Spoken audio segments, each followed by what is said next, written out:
देश में कोरोना की रफ्तार तेज हो गई है तो राजस्थान में सियासी घटनाक्रम भी तेज हो गई है।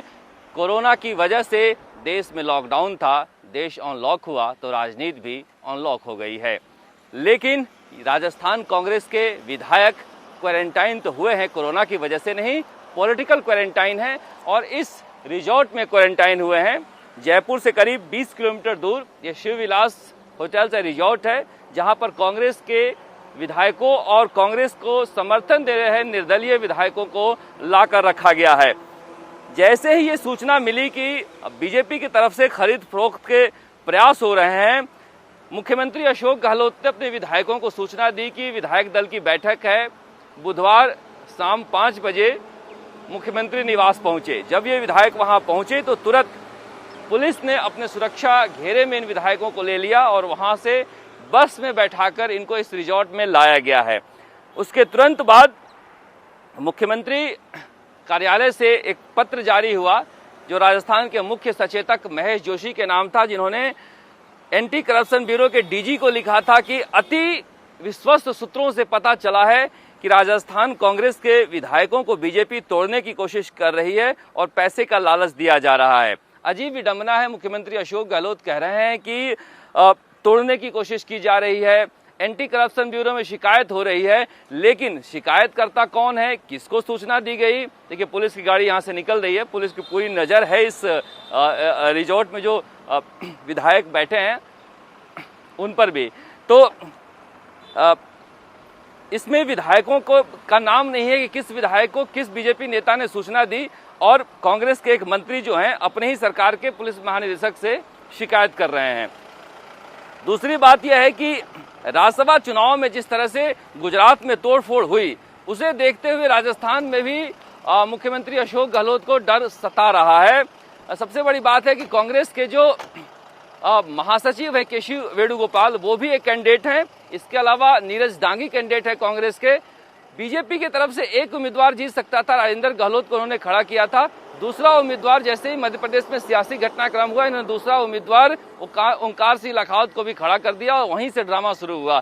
क्योंकि राजस्थान से 3 राज्यसभा की सीटें हैं और तीनों सीट के लिए 51 वोट की जरूरत है। बीजेपी के पास 72 विधायकों की संख्या है और राष्ट्रीय लोकतांत्रिक पार्टी के 3 विधायकों को मिलाकर 75 की संख्या है। ऐसे में 2 विधायक नहीं जा सकते थे।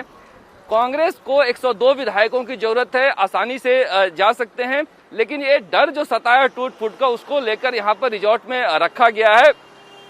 पहले भी अशोक गहलोत दूसरे राज्यों के विधायकों को रिजॉर्ट में रखते थे, लेकिन अब ऐसी मजबूरी आई है कि अपने विधायकों को यहाँ रिजॉर्ट में रखे हैं। दूसरी तरफ ये कहा जा रहा है कि आज राजस्थान के उप मुख्यमंत्री सचिन पायलट के पिता राजेश पायलट की पुण्यतिथि है और उन्हें दौसा के बंडाना में कांग्रेस के मंत्रियों और विधायकों को बुलाया था।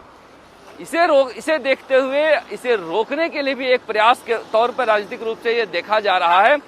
बीजेपी आरोप लगा रही है कि कांग्रेस की अंदरूनी लड़ाई का नतीजा है, हमें हमारा कोई लेना देना नहीं है। उन्होंने धमकी भी दी है कि हम कोर्ट में शिकायत करेंगे, अगर कांग्रेस के पास कोई सबूत है तो सामने रखे, इस तरह से भ्रम न फैलाए, अपने अंदरूनी राजनीति को बीजेपी के माथे नहीं मढ़े। तो इस तरह से एक देखा जा रहा है पूरे माहौल में कि कहीं ये कांग्रेस के अंदरूनी राजनीति का तो हिस्सा नहीं है, लेकिन जिस तरह से मध्य प्रदेश में घटनाक्रम हुआ, गुजरात में भी हो रहा है, उसे देखते कांग्रेस के केंद्रीय नेता जो है कोई रिस्क नहीं लेना चाहते हैं और कांग्रेस के महासचिव खुद खड़े हैं, तो वो भी आ गए। जो राज्यसभा के प्रभारी हैं रणदीप सिंह सुरजेवाला, वो आ गए। थोड़ी देर के लिए आंधी चल रही थी आसमान में, उनका विमान जो रनवे पर उतर नहीं पा रहा था, उसी में उथल पुथल मच गया कि उतरने नहीं दिया जा रहा है। तो एक तरह से कहें तो काफी तेज सियासी घटनाक्रम पिछले 24 घंटे में घटी है। अब देखना है कि 19 जून तक इनको यहीं रहना है। कुछ विधायक कह रहे हैं कि हमने कपड़े नहीं लाए, हमारी दवाइयां घर पे है, तो कहा गया है कि आप अपने सामान और कपड़े दवाइयां लेकर आ जाइए, लेकिन बताया जा रहा है कि राज्यसभा चुनाव तक इनको यहीं पर रखा जाएगा। और कुल मिलाकर अभी तक बीजेपी की तरफ से ऐसी कोई बड़ी बात देखने को नहीं मिला रही। एक बात और कही जा रही है कि जिस तरह से कल आनंद फानन में राजस्थान की सीमाओं को सील करने की बात कही गई, उसका कोरोना से कोई लेना देना नहीं था। वो कांग्रेस को एक डर सता रहा था कहीं कोई पैसे का प्रलोभन नहीं हो, जांच की पुख्ता व्यवस्था हो, उसके लिए की गई है। तो तरह तरह की बातें हवाओं में फैल रही है, लेकिन फिलहाल अभी तक किसको प्रलोभन दिया गया और किसने प्रलोभन दिया, इस पर सस्पेंस बना हुआ है। मुख्यमंत्री अशोक गहलोत भी सस्पेंस बनाए हुए हैं, जो मंत्री हैं कांग्रेस सरकार के शिकायतकर्ता वो भी सस्पेंस बनाए हुए हैं। उस पर से पर्दा उठे तो पता चले कि इस सियासी पॉलिटिकल ड्रामा का असली नायक कौन है। शरद कुमार, राजस्थान तक।